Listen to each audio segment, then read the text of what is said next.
External fertilisation किसे कहते हैं? तो एक्सटर्नल का मतलब होता है बाहरी। यह एक रिप्रोडक्टिव प्रक्रिया होती है जिसमें एग का फर्टिलाइजेशन फीमेल के बॉडी के बाहर होता है।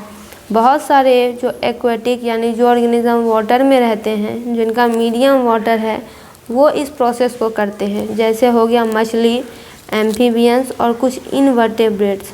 यहाँ पे देखिए ये काम कैसे करता है। तो एग एंड स्पर्म रिलीज, दोनों मेल और फीमेल अपने गैमेट को वाटर में छोड़ देते हैं और ये जो है अचानक ही होता है, सिमुल्टेनियसली होता है। यानी कि ताकि ये कंफर्म हो सके, ये श्योर हो सके कि स्पर्म जो है तुरंत एग के कांटेक्ट में आ जाए। दूसरा होता है फर्टिलाइजेशन। स्पर्म सेल वाटर में तैरता है और एग को एक्सटर्नली ही यानी बाहरी रूप से ही फर्टिलाइज करता है।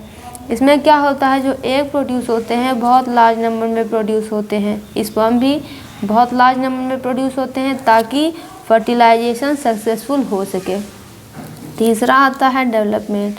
एक बार फर्टिलाइज होने जाने के बाद एग एम्ब्रियो बनता है, उसके बाद लार्वा या जुवेनाइल ऑर्गेनिज्म, और जो आसपास में वाटर अवेलेबल होते हैं वो उनके डेवलपमेंट के लिए काफ़ी ज़रूरी होते हैं, क्योंकि उन्हीं से उन्हें न्यूट्रिएंट और ऑक्सीजन मिलता है।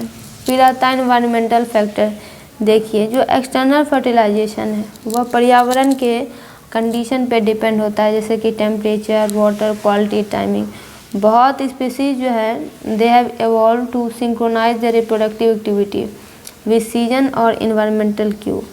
अब इसके एडवांटेज और डिसएडवांटेज की बात कर ले। देखिए एडवांटेज क्या है, तो एक ही बार में लार्ज नंबर ऑफ बच्चे ऐसे बच्चे आ सकते हैं। फिर होता है कॉम्प्लेक्स मेटिंग बिहेवियर और स्ट्रक्चर को कम करने का काम करता है। फिर होता है कि एक्वेटिक इन्वायरमेंट में बहुत सारे ऑफस्प्रिंग जो है हो सकते हैं। फिर आता है डिसएडवांटेज, यानी कि सक्सेस होने के चांसेस इसमें कम है क्योंकि ये पानी में डिस्पर्स कर रहा है। फिर है कि जब इसे बाहर छोड़ा जाता है एग या एम्ब्रियो को, तो इस पर शिकारी भी तो नज़र बनाए रखते हैं, वो भी खा सकते हैं और इन्वायरमेंट में चेंज होते रहते हैं, तो उसके कारण भी इसे नुकसान हो सकता है। फिर है कि अगर इसे सक्सेसफुल होना है तो कंडीशन बेहतरीन होनी चाहिए। एग्जाम्पल की बात करें जो कि इस मेथड का यूज़ करते हैं तो हो जाएगा फ़िश की कई सारी स्पेसीज जैसे कि सैल्मन और कॉड, वो अपने एग और स्पर्म को वाटर में ही रिलीज़ करते हैं। फिर आता है एम्फीबियन। फ्रॉग और टॉड जो है वो एक्सटर्नल फर्टिलाइजेशन ही करते हैं, जहाँ पे कि मेल और फीमेल अपने गैमेट को पॉन्ड या स्ट्रीम में रिलीज़ करते हैं। फिर आता है coral leaf engage in mass spawning event, जहाँ पे कि बहुत सारे इंडिविजुअल अपने गैमेट्स को एक ही साथ रिलीज़ करते हैं।